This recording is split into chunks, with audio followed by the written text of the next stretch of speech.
Hi folks, it's Andy. Welcome to this week's Kendo Rant.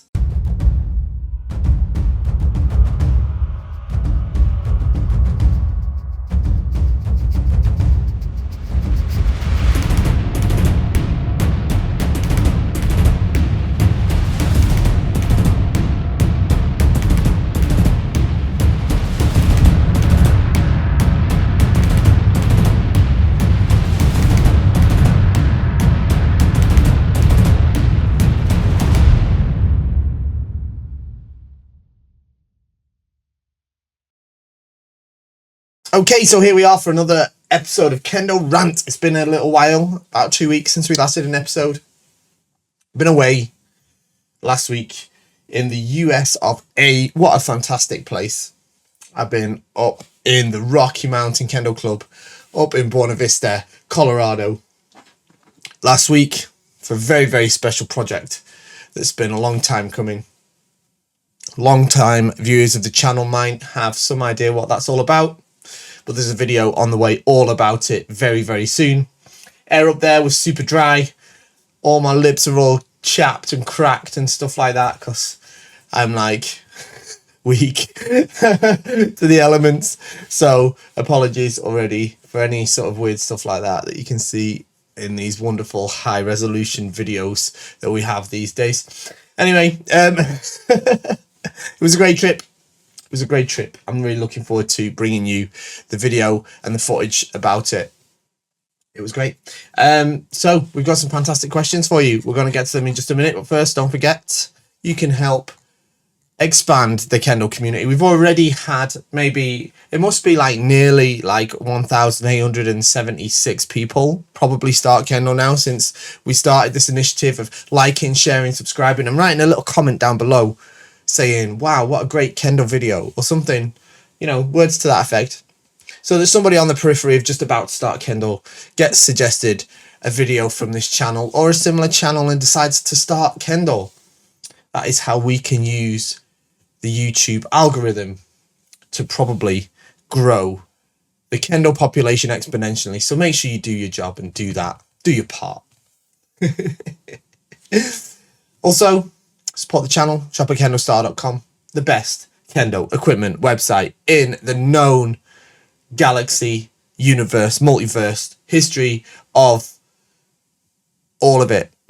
It's the best place to shop. Now, of course, I'd say that because I own the place. I own KendoStar.com. So, of course, I'd say that everybody agrees with me. You can see that we are one of the best rated e-commerce websites. Not even just Kendo websites, but on Trustpilot, which is like independently gathered reviews aggregate. You have to have actually shopped there. It's not just reviews that like we've paid someone to sit there and type out. Not that I'm suggesting anywhere else would do that, but you've got to have actually shopped the KendoStar to reviews on Trustpilot. And we're like one of the best e-commerce sites rated on there, not even just in the Kendo sphere. So you're gonna shop with us anyway. Make the right choice in the beginning. Don't waste your money elsewhere and then have to come and spend it with us. Just spend it with us in the first place. And everybody's happy. Right, let's get to these questions, shall we? So, first one. Hi Andy, thanks for your rant. Been watching for some time now. Thank you very much. I bought a set of KendoStar Practitioner. Thank you. I've had trouble pulling off the Tsukugawa yet. The leather part is really tight and difficult to move even with a rubber glove. The end I gave up after half an hour. Do you have any tips on how to remove it? The shinais I got from a local retailer here in Germany do not have this problem and it's doable within a few minutes. Okay, so it's easy to pull off a Tsukugawa if it doesn't properly fit the shinai. If it's a bit too big.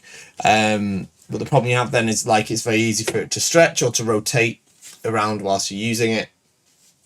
If it fits the shinai properly, then it should be very, very tight. Usually there's a machine that's used to attach and remove the Tsukugawa. But obviously outside of Japan, those are difficult to access. So what you want to do is you want to get your shinai, untie all this stuff here. And what you want to do is you want to place this part like against a tabletop or a hard surface, and then push down on it this way with your rubber glove or your rubber sheet. Push down on it this way. It's not easy, but that's the better way to do it. It's definitely going to be the way to help you get it off Okay, because essentially that's what the machine does. The machine that it's not like a complicated electronic machine. It's hand operated. But when you take off a Tsukugawa using that, it has a stopper, and you put the end of the Tsukugawa on that, and then it grips it, and you wind the thing, and it pushes it down. So you're basically doing the job of that. But basically, what you want to do is you want to put the end of the Tsukugawa against a hard surface, and then push the Tsukugawa down towards it. If that makes sense. Okay, and it's a lot easier. Still not easy. Right, but it is what it is. Right, okay, next one. Always brilliant and practical advice. Thank you. Keep up the good work. Thank you. P.S. Don't forget to do a piece on why door strikes are not always given in UK competitions. It's not just UK competitions, is it? But they're often not given in UK competitions. For a couple of main reasons. The most common one is because the strike itself is not good enough to reach the criteria of Yuko Datotsu. It's not a good enough strike to be awarded Ippon. Do is a lot harder to make a successful strike that meets those criteria than Kote or Men. So that's why you don't see it scored as often. In general, I don't think it's particularly a Shimpan problem.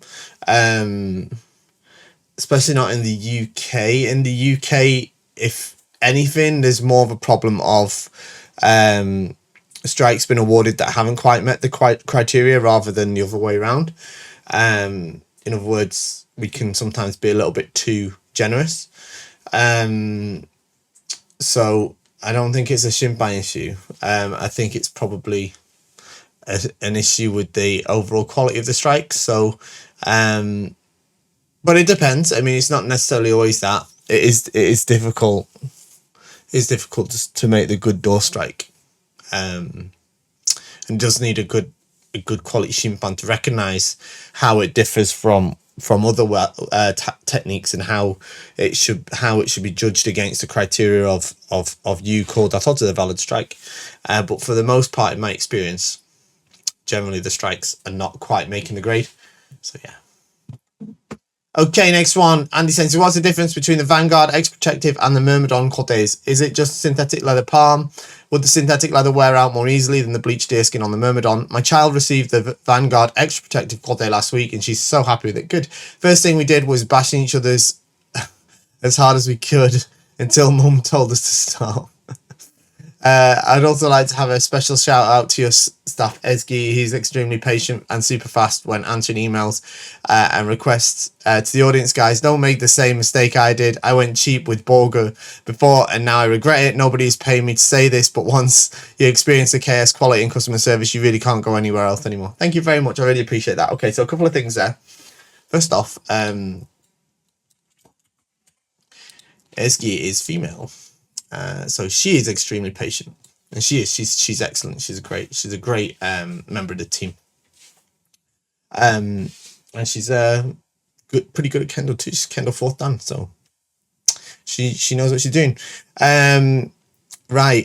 What's the difference between the X Protective and Murmidon Cote? So the X Protective is essentially it's stitched with 10mm stitching on the Cote Breton, okay, like with the rest of the Vanguard, whereas the Murmidon has the hybrid stitching, so it's stitched in a different way on the Breton, so you actually get even more protection out of the Myrmidon because it has these bigger cushions in between. If you go and look at the photos, you'll see on the actual Côte Breton, like there's like 3 lines of stitching on the part where you hit, on this part.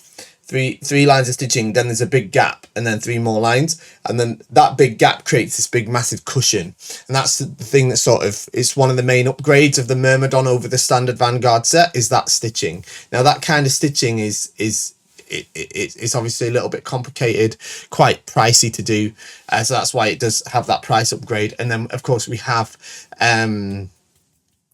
got the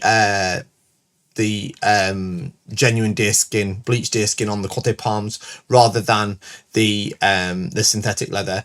I wouldn't say there's a massive difference in terms of durability over those two. To be honest, just the deerskin feels a little bit softer, a little bit nicer. But yeah, the Murmidon ones are just that little bit. The Vanguard ones are extra protective. They are super protective. We built them to be that way in the first place. And then what I did is I really pushed that as far as I could with the Myrmidon using that special type of stitching. Okay. Don't bash each other as hard as you can though. Right. They're still designed for Kendo use, all right? So don't smash each other as hard as you can if you can help it. Okay. Okay, right. Okay, next one. In your opinion, would there ever be a reason to teach beginners to strike Kode by stepping forward for Fumikomi and then immediately have them back up for the finish or follow through? So to break it down, Kakarite does Fumikomi and strikes Kode, then changes direction and moves backwards. Okay, I think I get it. I feel like the sudden stop and direction change weight shift would not only leave them vulnerable to follow-up attacks, but also be potential injury waiting to happen. I'm not sure about the injury thing, but it doesn't seem like a good strategic decision, does it? My personal opinion, when teaching Kote, it doesn't matter if it's beginners or experienced people. Like experienced people have a tendency to do this as well. Like they'll hit Kote and they'll come forward. They'll have a sort of not quite tayatari. They'll kind of touch the person, then they'll sort of separate and leave this kind of like 1.5 meter gap. You know, which is just the perfect distance for someone to do a kind of follow-up strike on you. So my preference is after hitting Kote, you hit the Kote, Fumikomi, bam, this way, nice big step in, close the distance. I don't do a tayatari, but I do kind of close the distance and keep stuck to the other person so that there's no chance of receiving a follow-up strike. I think that's the proper zanshin for Kote, really, rather than hitting and then separating or hitting, stopping and then moving away. Doesn't seem like a smart sort of move. So that's my personal preference on that. Obviously different teachers and things have different ideas and different preferences, but my personal way of that, based off thinking about what zanshin really is, for me it seems like the more intelligent way to do it. All right, just hit and stick to them. That's what I'd do. Okie dokie, what have we got next? Hello Fish Sensei, hope you had a splendid time in Colorado. I did. It was absolutely fantastic. It was brilliant. I had a great time. I love the US. I really do. I've been there quite a few times for Kendo and I really, really love it there. I hope you get more opportunities to come stateside. I'm sure there's many of us, including myself, that would love the opportunity to learn from you in person. I'd love to come over. I would. If you don't have to head back home too soon, Stroud Sensei is holding a Kendo seminar in July. Wink, wink. Well, I'm already back here in the UK now, so as much as I would have loved to have gone to that, because I think Straub Sensei is amazing as well. I think he's a fantastic sensei, and I would love to join a Kendo event with him in the future. All joking aside, my friend and I are heading to the Nationals at the end of the week. Oh, don't remind me. I didn't realize this was totally my fault. I didn't realize that the US Nationals is like this weekend. Otherwise, I'd have probably extended my stay and I'd have come up to the US Nationals. I've been to the last 2 US Nationals, by the way. Absolutely love that event. I really do. It's so awesome. But yeah, unfortunately, I hadn't accounted for that when I booked this trip. I didn't realize at the time. So yeah, next time I'll be at the next US Nationals, no doubt. I've been working really hard to prepare myself mentally and physically for the event. I feel confident that I'll be able to do my best, and we'll see how far that takes me. Excellent. My question for you is prior to competition, which have you found to be the most beneficial? 1, loosen up and relax to allow your body to recover from weeks of hard training. 2, maintain a steady but reasonable training regimen all the way up to the day of the event. Or 3, do somebody until your arms give out every single day. Keep pushing your limits. Wish us luck and thank you as always. Okay, so first, all the very best of luck at the US Nationals. I'm sure you'll have a fantastic time. Look, like you say, this is the important thing, right? I feel confident I'll be able to do my best and we'll see how far that takes me. Just do that. All right? And go and have fun. Do your best that you can do, and see how far you get on. All right? Just do that. I think you'll have a great time, and what a great experience! What a chance to meet, great chance to meet Kendoka from all over the country, from all different aspects of Kendo in the USA. You're gonna have a blast. As I said, I've been there to the last 2 of these events, and they're really great. I'm really disappointed I wasn't able to come this time. So in the past, I was number 2, the maintain the steady but reasonable training regimen all the way up to day and event. But I think, like on reflection, I think probably number 1 is better. You know,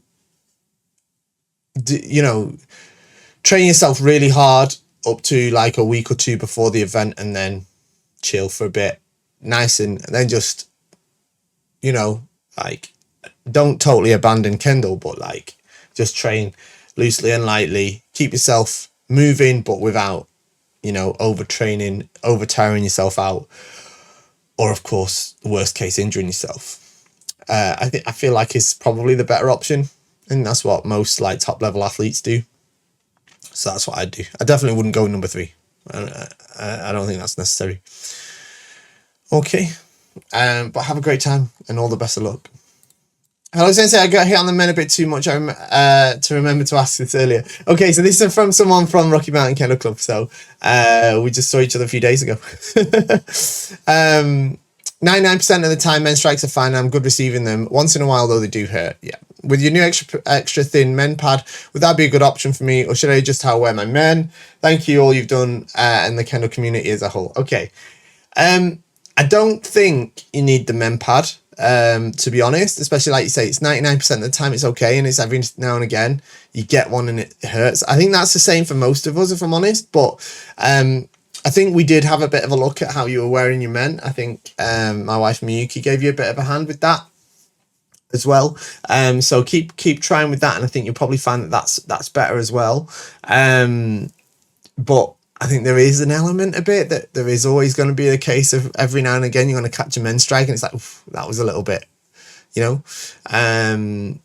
definitely happens for me. And it depends, because at the end of the day, everybody's still learning, right? We're all still learning. So every now and again you might, your partner might kind of mess up. And it depends, sometimes it's better to be able to give that feedback as well, to know.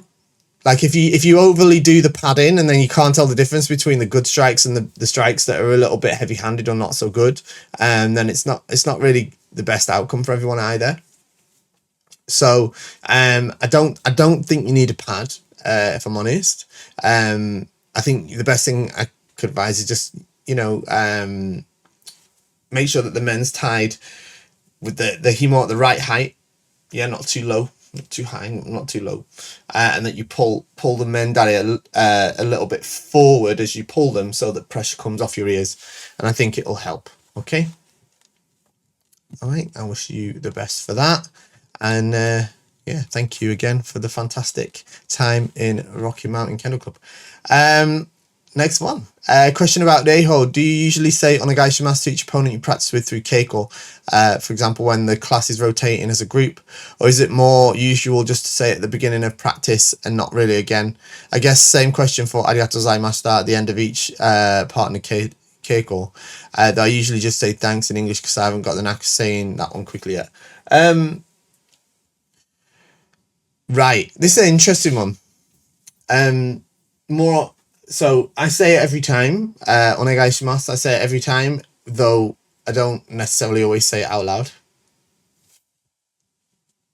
There you go, big brain. No, I mean I often say it out loud, but I often just say it in my mind. But I do say it even if it's just silently. Does that count as saying it? But it does, doesn't it? It's the feeling, right?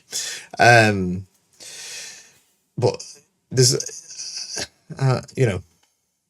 if it's towards a senior or sensei, I always say it out loud, pretty much always. And yeah, afterwards, I usually say that. Again, I'll usually say it, but it depends on the person as to whether I say it in Japanese or English. If it's like another like British person that I know doesn't really speak Japanese, then I'll just say thank you very much. If it's a Japanese person or someone I know speaks Japanese, then I might say arigatou gozaimashita. Yeah. Usually, anyway. I might not always say it. Depends on the context of the K-core. But you know, I at least have that feeling when I say it. You know. Okay, last one. Here we are. Hi Sensei again. Thanks for including my grading clip in your feedback series. No problem. You mentioned that if I lift my shinai too high when I'm launching to strike, I've been trying to make my swing smaller, but my impact becomes very light, especially for kote. Yep. Do you have any drills that you think can help me developing better impact for smaller swing? 2, I notice that sometimes I look like I'm pushing out my arms when striking. Can you also recommend drills for helping me fix that? Okay. Suburi is the way you fix this. All right. So what we're talking about here. Right, let's see if I've got enough. Right, what we're talking about here, there's not enough space on this camera, but it's this part here. So what you need to do is when you strike, when you strike, all right, when you do suburi, it's this part here, this part here, right? Because what you need to be able to do is strike like this, so that the shinai goes this way, right? This way, okay? Rather than this way. Not like this, yeah? Not like this, but this way, okay? This way, okay? But you still have to, if this is the men, right? You can't go like that, you have to go on like that, okay? That way, all right? So you're still cutting into the men properly. And yeah, you fix it with suburi, to be honest. And same with the stretching of your arms.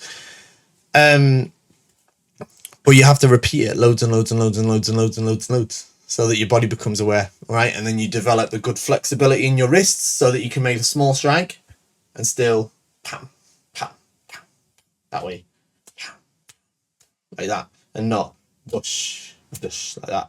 Okay, it's not easy. But you have to swing the shinai from your left hand. You have to.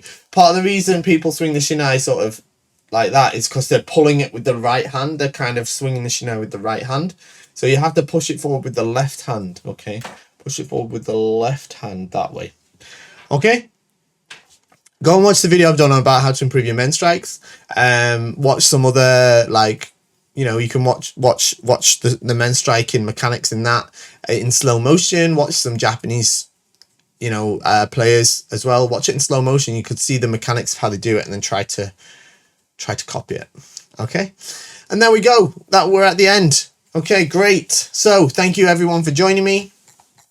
We should be back to reasonably standard programming going forward. I've got a couple of submissions for Kendo feedback. They'll be coming soon as well. And that's it. Don't forget, like, share, subscribe, shop at KendoStar, and I'll see you next time. Bye bye.